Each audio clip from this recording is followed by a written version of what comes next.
मैंने वोटिंग कराई थी कि किस विषय पर सबसे पहले वीडियो बनाया जाए,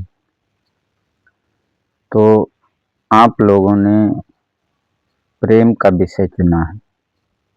तो आज हम प्रेम पर ही चर्चा करेंगे, लेकिन प्रेम अथाह सागर है, तो इसे एक बूंद में समेट पाना संभव नहीं। हम प्रेम के सभी पहलुओं पर चर्चा करेंगे। समाज में प्रेम से संबंधित जो भ्रांतियां फैली हुई हैं, उन पर भी चर्चा करेंगे। हालांकि प्रेम का विशुद्ध रूप परमात्मा है, ऐसा भी कहा जाता है। कुछ लोगों के लिए प्रेम आनंद है, तो कुछ लोगों के लिए प्रेम दुख है, पीड़ा है।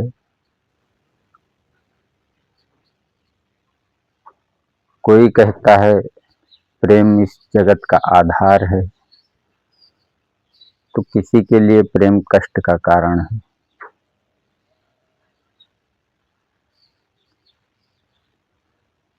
तो आज हम यही समझेंगे कि वास्तव में प्रेम क्या है। समाज में लोग जिसे प्रेम नाम देते हैं, वास्तव में वो प्रेम नहीं है।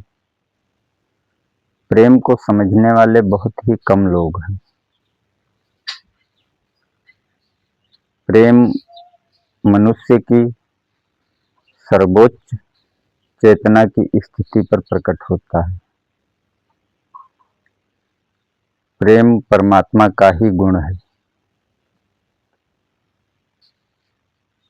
हमारे यहाँ समाज में लोग वासना को प्रेम समझ लेते हैं।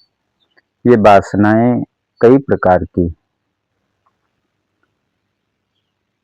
धन की वासना है, काम वासना है, मोह वासना है।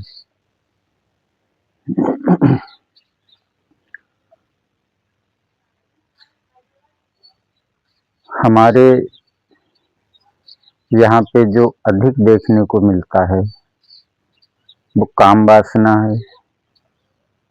मोह वासना ना के बराबर देखने को मिलती है। धन वासना है, और उसी को लोग प्रेम नाम देते हैं। लोग कहते हैं कि प्रेम पूर्ण शादियां, यानी कि प्रेम विवाह, जो प्रेम विवाह कहे जाते हैं, वो भी असफल ही होते हैं। लेकिन वास्तव में वो प्रेम विवाह नहीं है, उनमें प्रेम का नामो निशान नहीं है। इनमें क्या है, हम ये पहले समझेंगे। प्रेम तो वास्तव में जो प्रेम पूर्ण व्यक्ति होगा, प्रेम कोई करने की वस्तु नहीं है।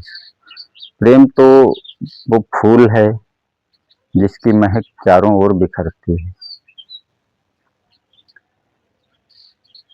उसके पास से जो गुजरेगा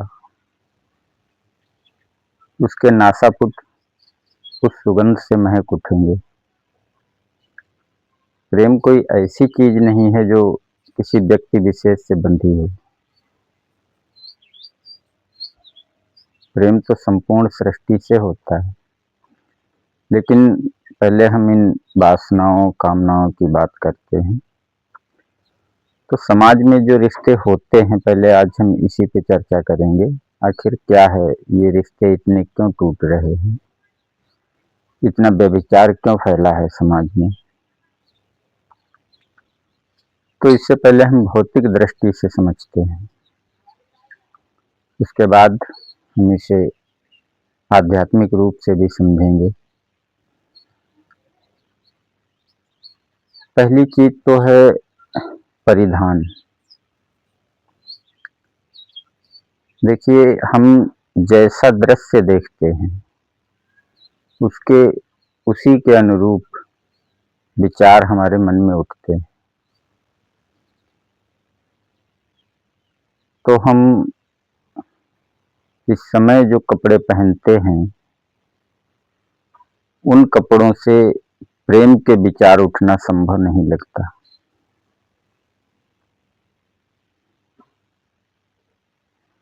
कोई मानसिक स्तर का प्रेम इन कपड़ों से नहीं होने की संभावना लगती। यहाँ से वासना, काम वासना के ही विचार उभरते हैं। काम वासना शारीरिक स्तर की है और ये जो काम वासना में दो लोग जब पड़ते हैं तो इससे क्षणिक सुख तो मिलता है, लेकिन उसके पश्चात पश्चाताप का भाव होता है। और इसी काम वासना में यदि कोई मोह वासना ग्रस्त उतरे, यानी कि जिनके बीच में मानसिक प्रेम हो, जिसे मोह ही कहेंगे, प्रेम नहीं, तो यदि ऐसे व्यक्ति इस काम वासना में उतरते हैं तो उनको अधिक आनंद की प्राप्ति होगी। यदि दो ऐसे युगल जो मानसिक रूप से एक दूसरे को पसंद करते हैं, बंधन ये भी मोह का है, लेकिन वो मानसिक रूप से एक दूसरे को पसंद करते हैं और सिर्फ एक दूसरे को ही पसंद करते हैं। जैसा कि आपने किस्से कहानियों में पढ़ा, लैला मजनू का प्रेम है, हीर रांझा का प्रेम है। यदि इस स्तर के व्यक्ति आपस में काम संबंध स्थापित करते हैं तो उनको अन्य व्यक्तियों की अपेक्षा अत्यधिक आनंद की प्राप्ति होगी उस काम वासना से भी। और वहां पर उस काम वासना के पश्चात आपको कोई आत्मग्लानि नहीं होगी, क्योंकि वहां जब आप काम वासना में उतरेंगे तो आप स्वयं आनंद प्राप्त करने के उद्देश्य से नहीं उतरेंगे,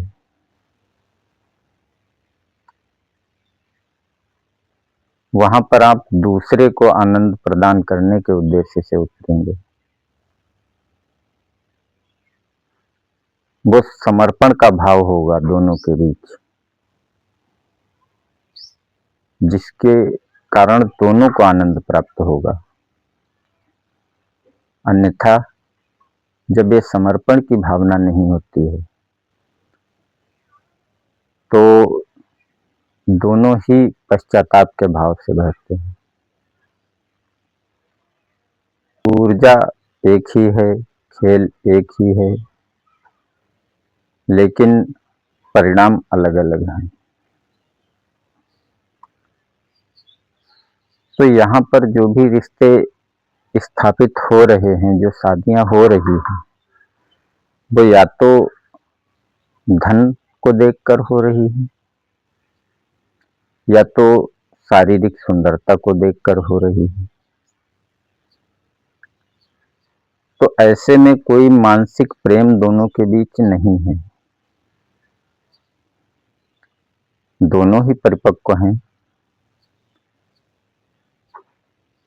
और जितनी उम्र पे शादियां हो रही हैं तो अधिकतर संभावना रहती है कि यदि किसी ने मानसिक रूप से किसी को पसंद भी किया हो तब भी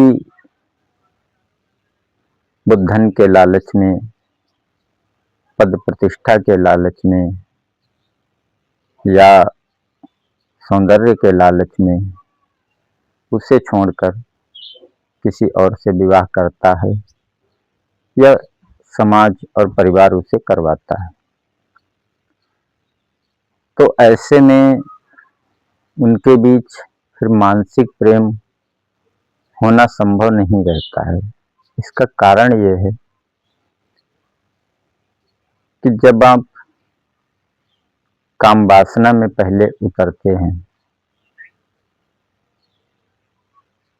तो फिर जब मिलकर एक आप पहले ही हो गए, फिर मिलकर एक होने की भावना कहाँ से उत्पन्न होगी?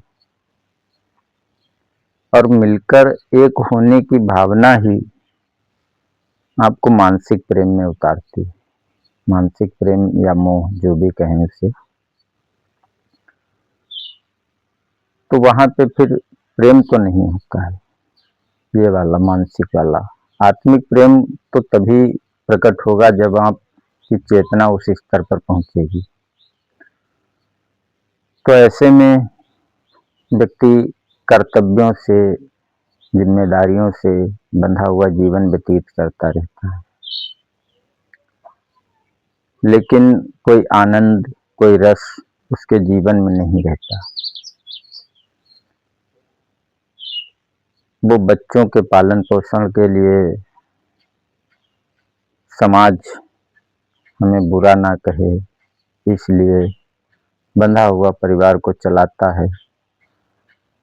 और जिन लोगों में थोड़ा समाज का भय नहीं होता है, जो लोग ये नहीं सोचते हैं कि समाज क्या कहेगा, तो ऐसे लोग इन रिश्तों को धोना नहीं चाहते। जो लोग धन के लालच में जुड़े हैं, जैसे यदि बात करें इस समय स्त्री यानी पत्नी की, तो जो पत्नियां धन के लालच में जुड़ी हैं, सभी ऐसी नहीं होती हैं, लेकिन जो जुड़ी हैं तो वो सोचती हैं कि यदि हम रिश्ता खत्म करते हैं तो भी तलाक के बाद एलुमनी हमको मिलेगा, मासिक गुजारा भत्ता भी मिलेगा, तो पैसे तो मिलेंगे ही मिलेंगे। और तो इस चक्कर में ये शादियां अधिक टूट रही हैं मेरे विचार से, यदि भौतिक दृष्टिकोण से देखें।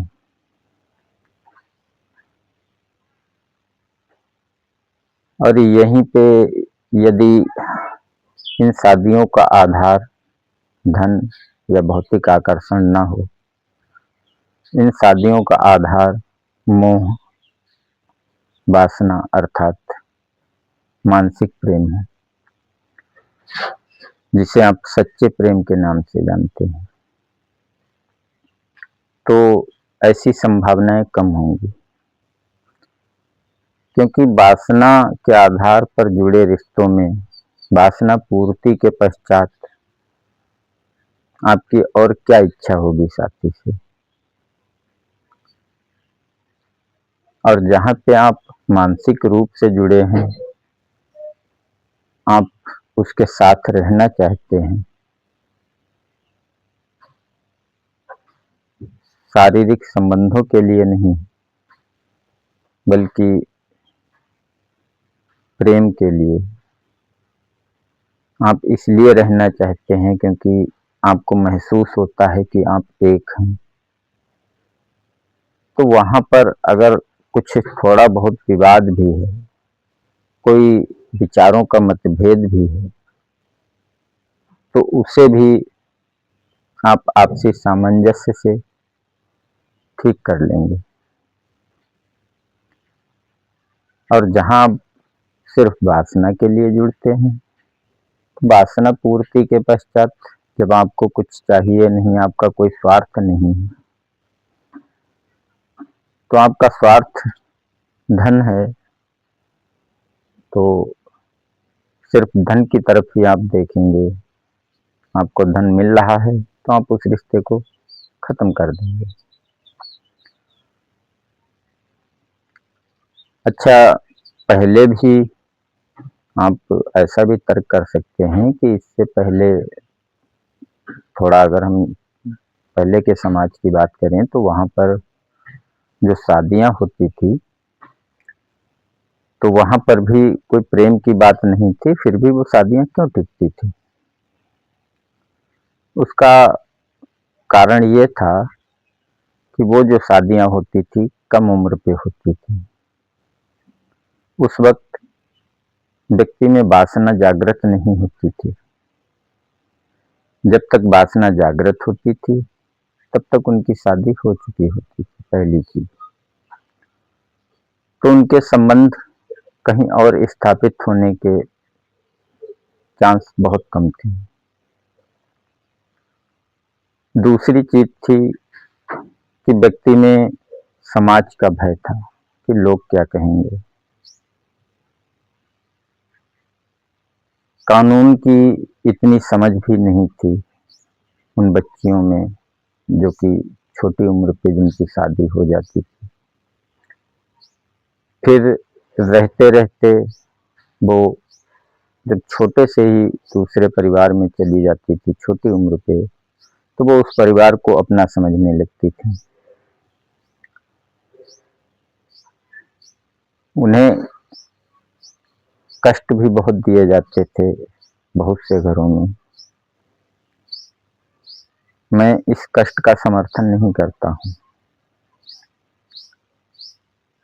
लेकिन वो छोटी उम्र से जाने पर उस परिवार को अपना समझने लगती थी,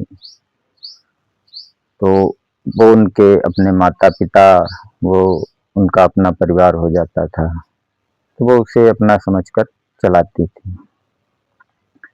किसी और से मानसिक लगाव नहीं हो पाता था, मानसिक प्रेम। तो जो जिससे उनकी शादी हुई वो उनका पति होता था और उसी को वो मानती थी। वहां पर प्रेम की बात करें तो प्रेम तो वहां पर भी बहुत कम ही रिश्तों में था, लेकिन वो रिश्ते सामाजिक दबाव की वजह से या कानून की इतनी समझ न होने की वजह से चलते रहते थे। माता पिता, पत्नी के माता पिता जो थे वो भी समाज के डर से अपनी बेटी का समर्थन नहीं करते थे, भले ही बेटी का पक्ष सही है, ऐसा करना भी ठीक नहीं है। लेकिन यही कारण थे जिनकी वजह से वो रिश्ते चलते रहते थे और आज के रिश्ते टूटते हैं। और इसको आध्यात्मिक रूप से यानी प्रारब्ध के हिसाब से हम अगले वीडियो में समझेंगे। और सच्चे प्रेम के संबंध में, जिसे समाज सच्चा प्रेम समझता है, जो मोह वासना है, उसके संबंध में भी चर्चा हम आगे करेंगे।